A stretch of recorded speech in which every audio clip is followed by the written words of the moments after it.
सुप्रभात प्यारे बच्चों। आज हम कक्षा 9वीं की हिंदी व्याकरण की पाठ्य पुस्तक सरस हिंदी व्याकरण भाग 9 एवं 10 की पृष्ठ संख्या 225 पर दिए वचन को पढ़ेंगे व समझेंगे। यह कार्य आपको 19 जुलाई 2021 को भेजा जा रहा है।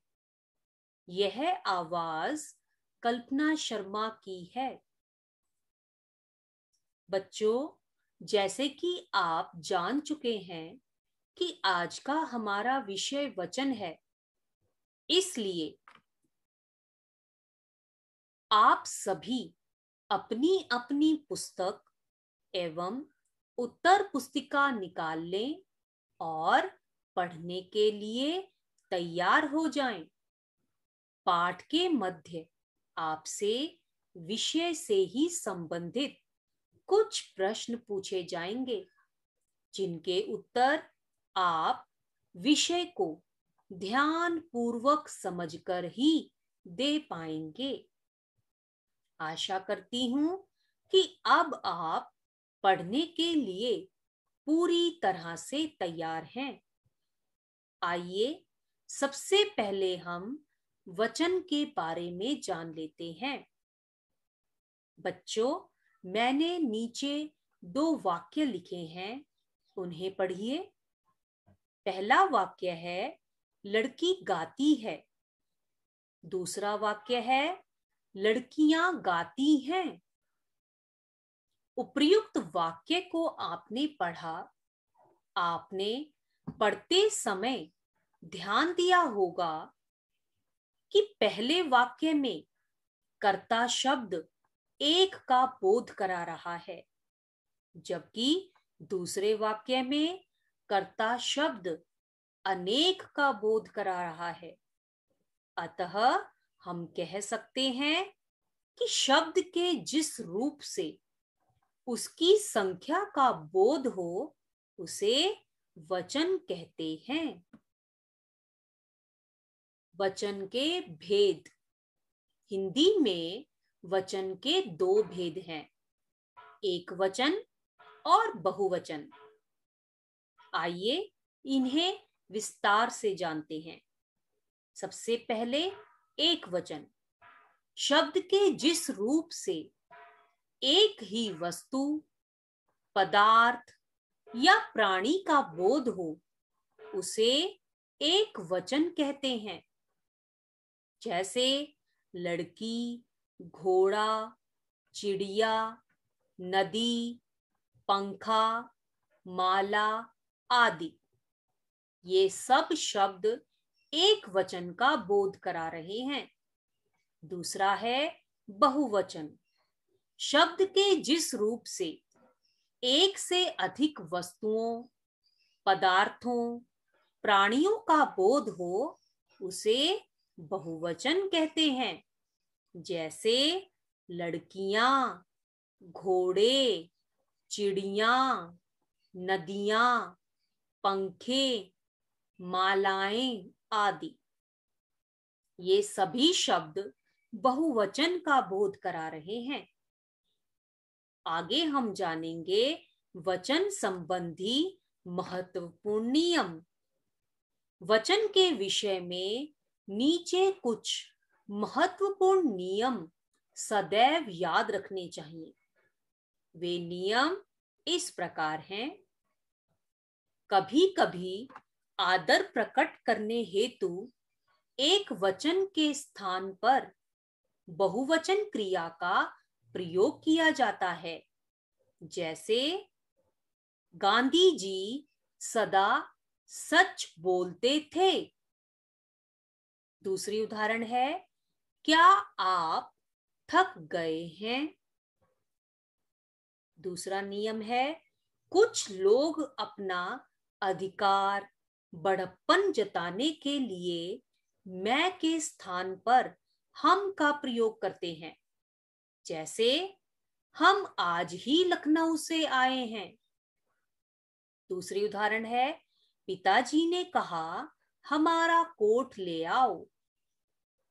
तीसरा नियम है, कुछ शब्द जैसे दर्शन, बॉल, प्राण, आंसू, हस्ताक्षर, होश, लोग, चरण, ओंठ आदि सदा बहुवचन में ही प्रयुक्त होते हैं। जैसे उसने अपने बाल कटवा लिए। बाल शब्द बहुवचन में प्रयोग हुआ है। दूसरा है, आज आपके दर्शन हो गए। अगला नियम है, कई बार जातिवाचक संज्ञा शब्द एक वचन में प्रयुक्त होता है और बहुवचन का बोध करवाता है। जैसे सेब से स्वास्थ्य अच्छा रहता है। दूसरा, मनुष्य ईश्वर की सर्वोत्तम रचना है। पांचवा नियम है, आग, दूध, पानी, वर्षा, जनता आदि शब्द सदैव एक वचन में प्रयुक्त होते हैं। जैसे गर्मियों में ठंडा दूध अच्छा लगता है। दूसरी उदाहरण है, जंगल में आग लग गई। इसके बाद है वचन बदलने के नियम। एक वचन से बहुवचन बनाते समय दो प्रकार के नियम सामने आते हैं। पहला, विभक्ति रहित बहुवचन बनाने के नियम। दूसरा, विभक्ति सहित बहुवचन बनाने के नियम। इन्हें समझने से पहले निम्नलिखित वाक्य ध्यान से पढ़ें। पहला है, खजांची रुपए गिन रहा है। यह वाक्य विभक्ति रहित वाक्य है। दूसरा है, खजांची रुपयों को गिन रहा है। इसमें को विभक्ति का प्रयोग हुआ है, इसलिए यह विभक्ति सहित वाक्य है। इसी प्रकार घोड़े घास खा रहे हैं। यह विभक्ति रहित वाक्य है। वे घोड़ों को घास खिला रहे हैं, विभक्ति सहित वाक्य है। बच्चों, इस आधार पर अब हम बहुवचन बनाने के नियमों पर विचार करेंगे। पहला है, विभक्ति रहित बहुवचन बनाने संबंधी नियम। सबसे पहले पुल्लिंग शब्दों के नियम। पहला है, आकारांत संज्ञाओं के अंतिम आ को ए में बदलकर। जैसे एक वचन है लड़का और इसका बहुवचन होगा लड़के। इसी प्रकार केला, केले, कपड़ा, कपड़े, चीता, चीते, घड़ा, घड़े, भेड़िया, भेड़िए, बूढ़ा, बूढ़े, रुपया, रुपए, बच्चा, बच्चे, रास्ता, रास्ते, लौटा, लौटे, घोड़ा, घोड़े, बेटा, बेटे, चरखा, चरखे, छाता, छाते, दाना, दाने, तोता, तोते, पंखा, पंखे। अपवाद, निम्नलिखित शब्दों के साथ यह नियम नहीं चलता। संस्कृत के कुछ आकारांत पुल्लिंग शब्दों में भ्राता, राजा, पिता, देवता, चंद्रमा, कर्ता, अभिनेता आदि। फिर है संबंधों की सूचना देने वाले शब्दों में, जैसे माता, नाना, चाचा, लाला आदि।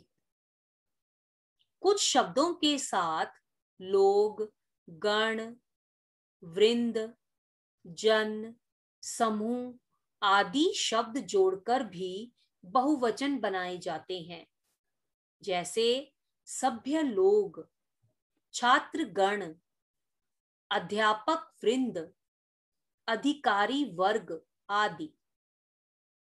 निम्नलिखित पुल्लिंग शब्दों के रूप एक वचन तथा बहुवचन दोनों में ही समान रहते हैं। अकारांत बालक, बालक। मनुष्य एक वचन मनुष्य, बहुवचन भी मनुष्य, दोनों में समान रहेंगे। इसी प्रकार इकारांत का उदाहरण है मुनि, मुनि, कवि, कवि। इकारांत योगी, योगी, गुणी, गुणी। उकारांत का उदाहरण है साधु, साधु, गुरु, गुरु। उकारांत बाबू, बाबू, हिंदू, हिंदू। एकारांत चौबे, चौबे, दूबे, दूबे। औकारांत जौ, जौ।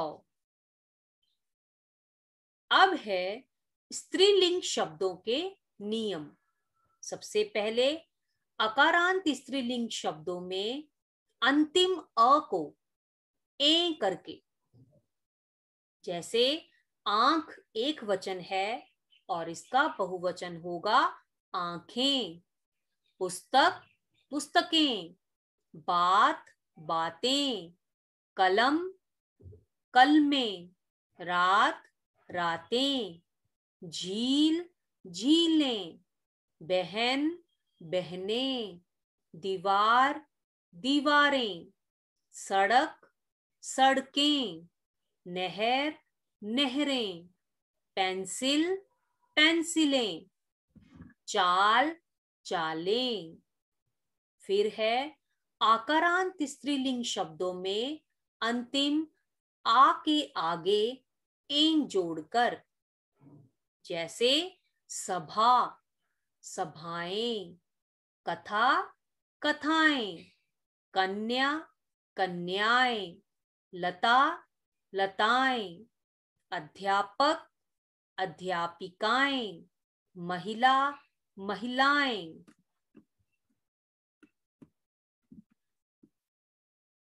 माता, माताएं।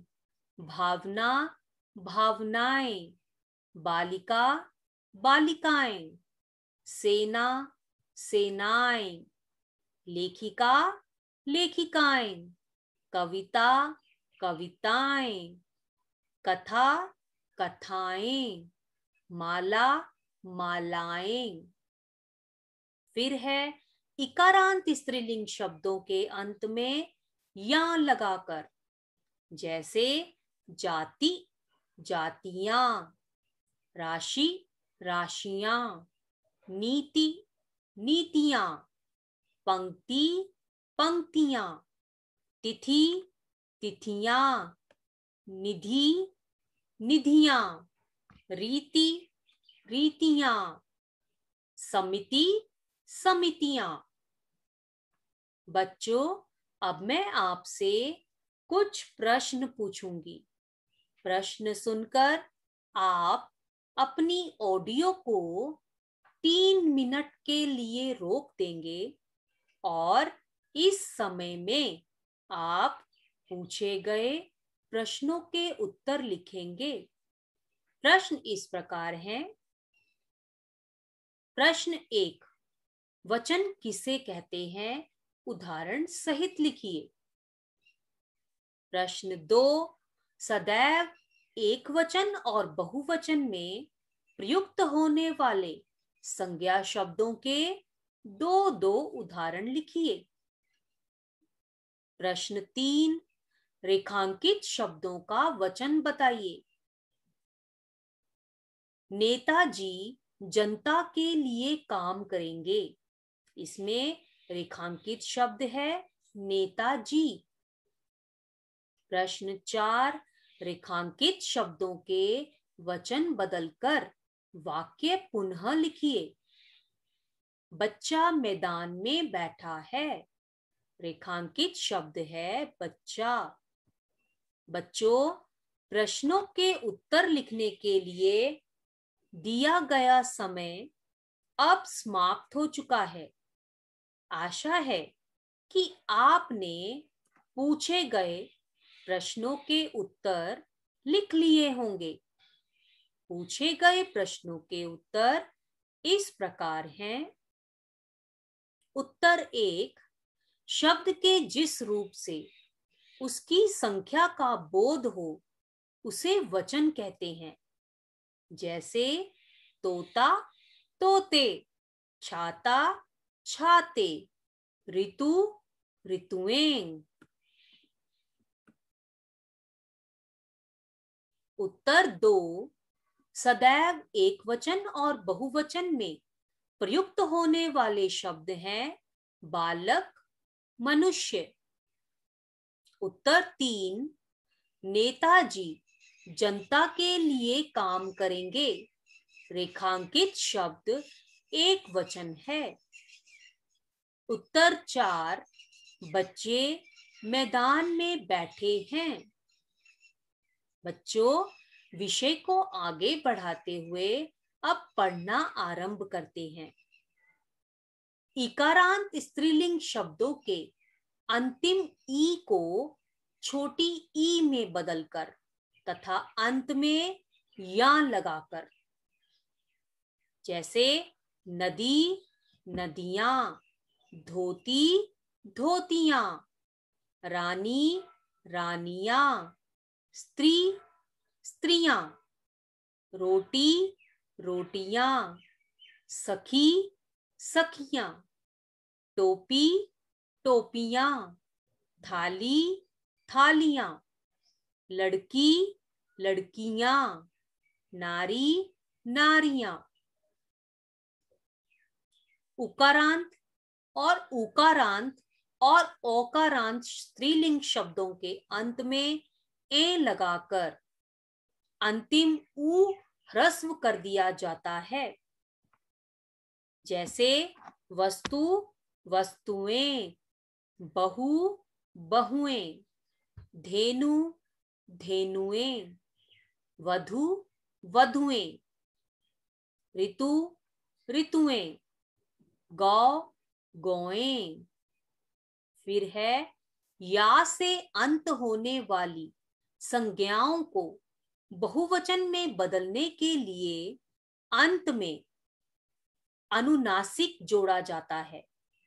जैसे गुड़िया, गुड़ियां, कुटिया, कुटियां, चिड़िया, चिड़ियां, चूहिया, चूहियां, डिबिया, डिबियां, पुड़िया, पुड़ियां, बुढ़िया, बुढ़ियां, कुतिया, कुतियां।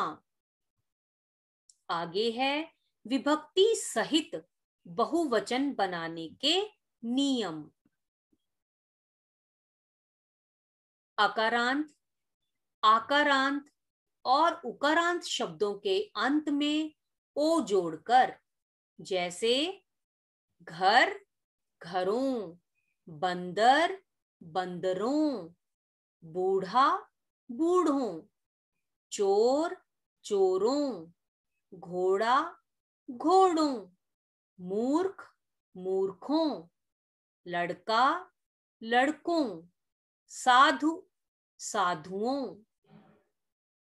फिर है अंतिम अ तथा आ को ओ जोड़कर, जैसे माता, माताओं, राजा, राजाओं, योद्धा, योद्धाओं, लता, लताओं, पिता, पिताओं, गाथा, गाथाओं। इकारांत तथा ईकारांत शब्दों के अंत में यो जोड़कर, जैसे कवि, कवियों, गाड़ी, गाड़ियां, मुनि, मुनियों, साड़ी, साड़ियां, रात्रि, रात्रियों, गली, गलियां, व्यक्ति, व्यक्तियों, नदी, नदियां। अंतिम ई ह्रस्व ई में बदल जाती है, अर्थात बड़ी ई छोटी ई में बदल जाती है। फिर है संबोधन के समय इकारांत अथवा ईकारांत में जोड़कर, जैसे बच्चा, बच्चों, बहन, बहनों, सैनिक, सैनिकों, सिपाही, सिपाहियों, मुर्गी, मुर्गियों, भाई, भाइयों। बच्चों, अब हमारा यह विषय समाप्त हो चुका है। आशा है कि आपने वचन की परिभाषा, वचन बदलने के महत्वपूर्ण नियमों को ध्यानपूर्वक सुना व समझा होगा। सभी छात्र इन्हें पुनः पढ़ेंगे व समझेंगे। गृह कार्य: सभी छात्र अपनी पुस्तक की पृष्ठ संख्या 226 से 229 पर दिए वचन को अपनी अपनी उत्तर पुस्तिका में लिखेंगे एवं याद भी करेंगे। धन्यवाद।